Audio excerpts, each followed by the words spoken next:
5000 ta lead, 1,5 kishi tashrif buyurdi va eng muhimi 9 milliard so'm daromad. Bularning hammasini mijozimga qilib berdim. Ushbu videoda aynan shu natijaga erishish uchun qanday strategiyadan foydalanganimni qadamma-qadam razbor qilib ko'rsatib beraman. Bu video kimga foydali bo'ladi? Birinchisi, agar siz tadbirkor bo'lsangiz va biznesingizga ijtimoiy tarmoqlar orqali YouTube, Telegram, Instagram doimiy mijoz oqimini yaratib, buni ketidan daromad qilmoqchi bo'lsangiz. Ikkinchisi, marketing sohasida ishlaydigan digital marketolog, content creator, targetolog, SMMchi bo'lsangiz, bu videoni ko'ring, kamroq xato bilan kattaroq natija qilishga yordam beradi. Videoni oxirigacha ko'rishga tavsiya beraman, chunki ikkita juda ham shirin sovg'a tayyorlab qo'yganman. Agar siz tadbirkor bo'lsangiz yoki marketing sohasiga qiziqsangiz, aynan shu sovg'alar siz uchun. Assalomu alaykum. Ismim Shohruxxo'ja Talipov.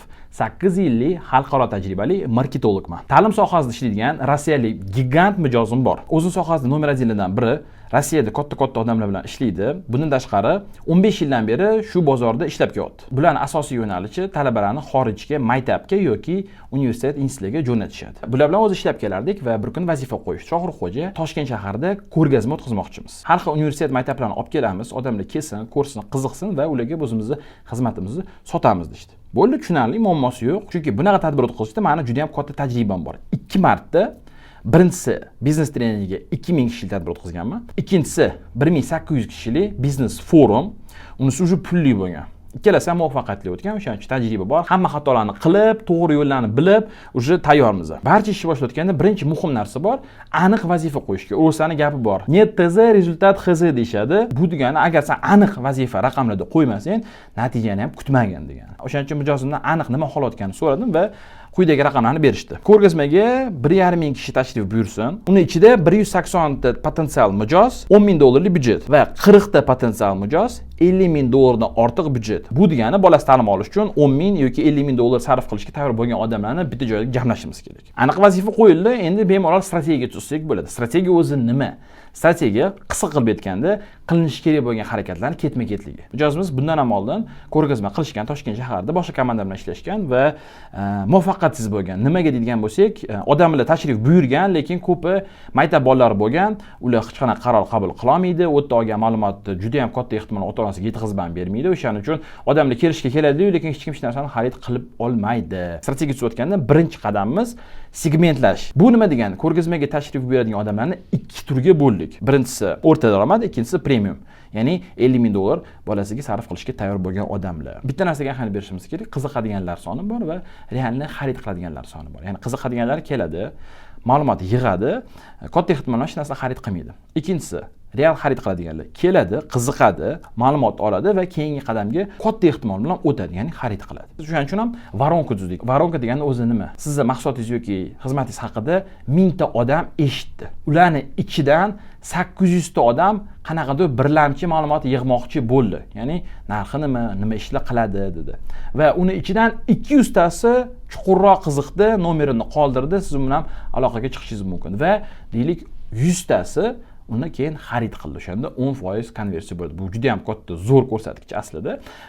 Endi tushunishinglar uchun misol qilib berdim. Bizda ham varonka bo'ldi. Varonkamiz quyidagi tuzilgan edi. Instagram, Facebook target orqali yoqqan videomizni ko'radi. Uni qiziqish bildirgandan keyin yoki botimizga boradi, Telegramdagi yoki saytimizga boradi. U yerda ma'lumot qoldiradi. Ma'lumot qoldirgandan keyin qo'shimcha tadbir haqida ma'lumot jo'natiladi unga. Undan keyin tadbirdan oldin ogohlantiradi, tadbir boshlanyapti va tadbir kuni yana qo'shimcha oxirgi marta SMS orqali tadbirga kelyapsizmi deb turib eslatamiz. Varonkamiz quyidagi ko'rinishda edi. Oxir oqibatda 9 milliard so'm daromad qilishga bu varonkamiz bizga yordam berdi. Chunki hayotdasini biz hisoblab chiqqan edik. Bizning ishimiz, marketologlarning ishi tadbirgacha ham o'sha odamlarni olib kelish, polni bizada kelgandan keyin sotish mijozi o'zida. Nimaga o'zi varonkani tuzish kerak? Agar sizda varonkangiz bo'lmasa, oxirida natijangiz qanaqa bo'lishligini hech qanaqasiga fol ochibgina faqat bilishingiz mumkin, lekin hech qanaqa asosingiz yo'q, raqamlaringiz yo'q. O'shaning uchun nima natija bilan tugashini bilmaysiz. Ya'ni qanaqadir harakatlar qilasiz, lekin qatga olib ketyapti, qaysi etapda odamlar uzilib qolyapti, qaysi etapda odamlar tushunmayapti, bu narsani hech narsasini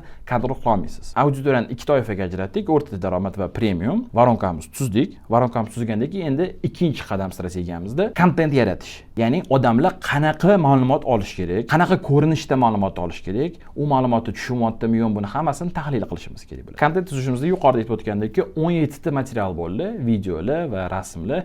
Bittada bu hammasi yoqildi. Kontent tuzishda muhim narsa nima? Mijozning og'riqli taraflarini va ehtiyojlarini aniqlashingiz kerak. Agar mijozga nima qiziqligini, nimadan qo'rqyapti, qayerda og'riyapti bilsangiz, o'sha narsani ko'rsatsangiz, odam, "O'y, men to'g'rini gapiryapti-ku, qani murojaat qilishchi" deydi. Agar shu og'riqlariga, shu ehtiyojlarni qondiradigan narsani ko'rsatmasangiz, bu menga tegishli emas ekan deb darshi o'tib ketaveradi. O'shaning uchun biz 17 xil variant yaratdik, 17 xil yo'nalishda har xil auditoriya, ham o'rta segmentimiz, ham premium segmentimizga qiziq bo'ladigan ma'lumotlar ko'rsatildi. Mana ikkita uchta sizlarga misolini ko'rsataman. Bu rasm post qilib tayyorlangan narsalar, maktablar to'g'risida, qimmat maktablar to'g'risida, universitetlar to'g'risida bor. Bundan tashqari video oldik.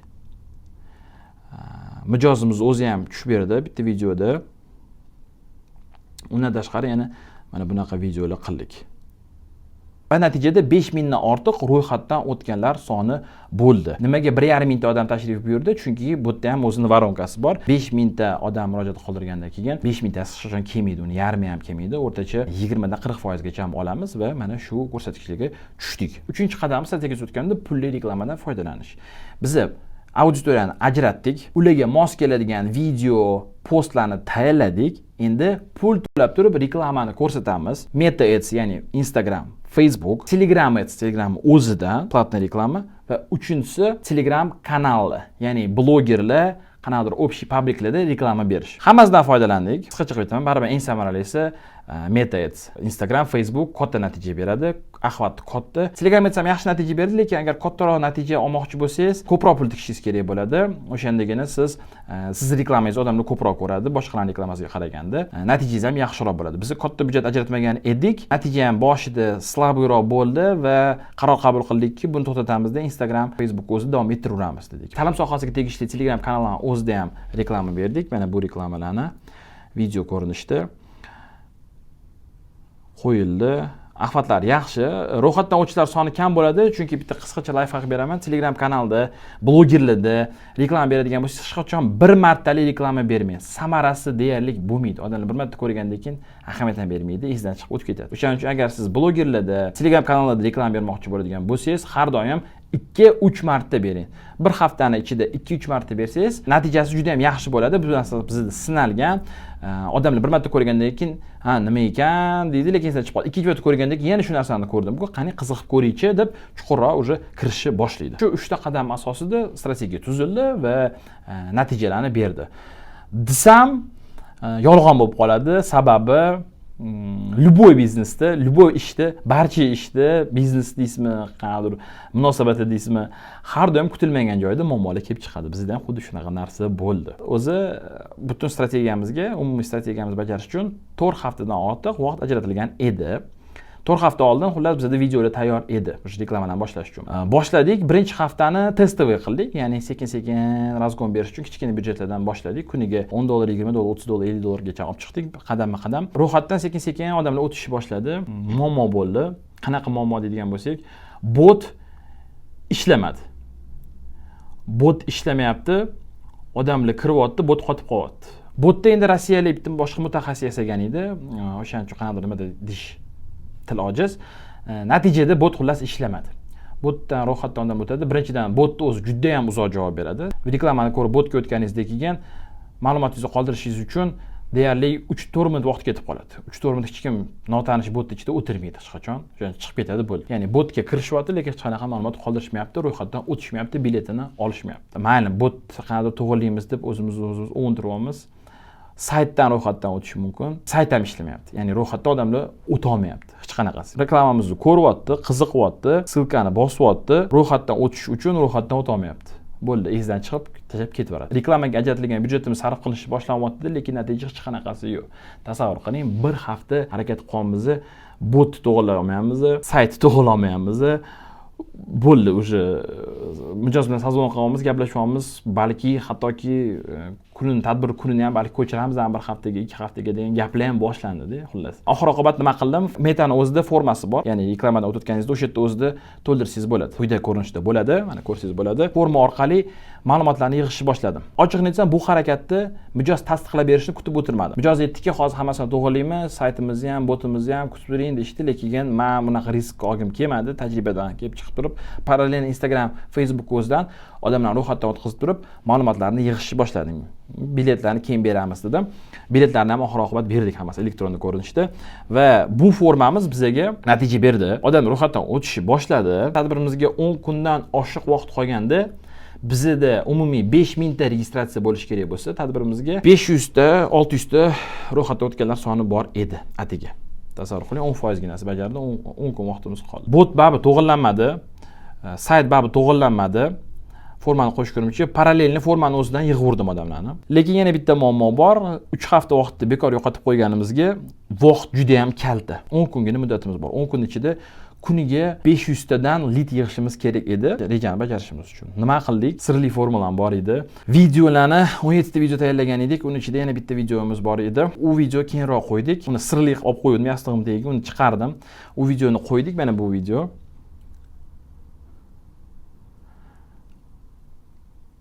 Juda ham sodda, oddiy, lekin juda ham informativ. Ya'ni yaqqol ko'rsatilgan nima bo'lishi, ko'rgazma bo'lishi, odamlar yurgani, qaysi kuni, qayerda bo'lishi ko'rsatilgan. Shuni ketidan 70% registratsiya yig'ildi. 3000 dan ortiq registratsiya bitta mana shu videoning o'zidan yig'ildi 10 kunning ichida.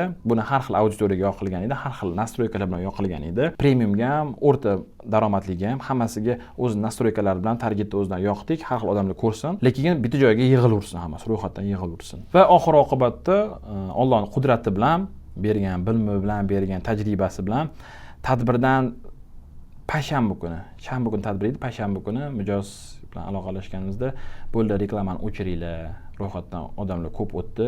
Biz o'z 3000 ta odam o'tishini xohlayotgandik, 5000 dan ortiq odam o'tdi. Reklama o'chirgan joy yetmay qolishligi mumkin, barda ko'p ketib qoladi, bizga bu narsa kerak emas.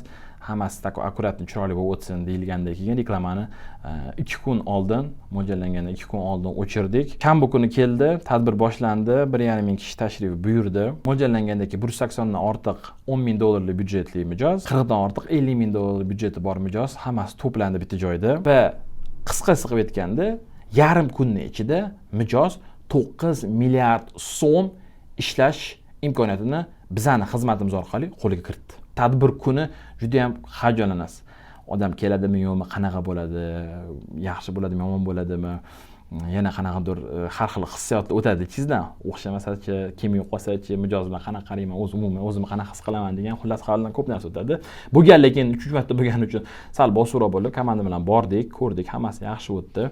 Allohga behisob shukr, chotki bo'ldi, xullas, ko'ngildagi bo'ldi. Mijoz bilan oldim kelib turib aytibdilar, endi ruschada nima qilishganda. Ikkita deb o'yladi asoschisi, bittasi kelib aytibdi. Xo'p, Shohurxo'jan biz nima qilamiz? Savaliymizmi yoki rag'batlantiramizmi? Deyaptilar. Nima deganinglar? Sam odamlar hammasini keldi, endi bularga biz sotishimiz kerak-ku, nima qilamiz endi, qanaqa tugaydi deyapti. Qiziq, ya'ni ishni katta qism bajarildi, bu yog'ini endi imенно mijoz o'ziga bog'liq bo'lgan taraf bilan yopish kerak. To'g'ri, bundan tashqari yana ko'p o'zini qiladigan kichkina harakatlari bor. Qaysidirini aytib o'tish shart emas, qaysidirini tushunmasligi mumkin, qaysidir balki unchalik muhim emasdir. Misol aytadigan bo'lsak, SMS rasilkalar, botda o'zida har xil napominaniyalar, ya'ni qayta avtovoronkani ishlashi. Bular endi ko'proq vaqt kerak bo'ladi. Buni hammasini qadam-qadam tushuntirish uchun. O'shaning uchun asosiy maqsadim shunday ediki, katta natija qilish uchun strategiya kerak. Strategiya esa qadam-qadam bo'lingan bo'ladi. Har bittasini ketma-ket bajarib chiqsangiz, albatta natija bo'ladi. Endi boshida va'da qilgan joyimga keldik, eng shirin joyi. Ikkita sovg'am bor. Birinchisi tadbirkorlar uchun. Agar siz hozirgi kunda biznesingizda marketingdan foydalanmayotgan bo'lsangiz yoki foydalandingiz va hech qanaqa natija olmagan bo'lsangiz, audit taklif qilaman. Audit nima? Siz bilan Telegram video orqali bog'lanaman va hozirgi kunda biznesingizda ijtimoiy tarmoqlar orqali, ya'ni digital marketing orqali nima ishlar qildingiz? O'zi qildingizmi, yo'qmi? Qilgan bo'lsangiz qanaqa natija oldingiz va u natijani qanaqa qilib yaxshiroq qilish mumkinligini polностью birma-bir tahlil qilib chiqamiz. Tahlil davomida qilingan xatolar, qanaqa imkoniyatlar bor, uni erish uchun nimalar ishlatish kerakligini birma-bir ko'rib chiqamiz. Natijada siz ijtimoiy tarmoqlar orqali doimiy mijoz oqimini yaratishga bitta qadam tashlagan bo'lasiz. va eng muhimi to'g'ri qadam tashlagan bo'lasiz. Bu auditni qo'lga kiritish uchun videoni tagida so'rovnoma qoldirdim. So'rovnomaga kiring, hamma savollarga to'liq, xolis, chestni javob bering, undan keyin men o'zim sizga aloqaga chiqaman. Ikkinchi savol, agar siz marketing sohasida ishlayotgan bo'lsangiz yoki shu marketing sohasiga qiziqadigan bo'lsangiz, siz ham ijtimoiy tarmoqlar orqali xizmat ko'rsatib daromad qilmoqchi bo'ladigan bo'lsangiz, Instamoney degan onlayn kursni tayyorlab qo'yganman. 32 ta dars bor. Ijtimoiy tarmoqlarda daromad qilish uchun nimadan boshlash kerak, qanaqa bilim kerak? O'sha bilimlar, ko'nikmalarni hammasini o'zim ko'rsatganman. Hattoki montaj qilish, video olish, ssenariy qilish, mijozga to'g'ri taklif berish, mijoz bilan dogovor qilish, hamma narsani polностью chiroyli qilib 32 ta darsdan iborat bo'lgan kurs tayyorlab qo'yganman. Bu kurs to'g'risida batafsil ma'lumot olmoqchi bo'lsangiz, yana bitta silka qoldirdim. Ikkinchi silkaga bosing, to'liq ma'lumotga ega bo'lasiz. Oldinda bizani bundan ham ko'prog'i kutyapti.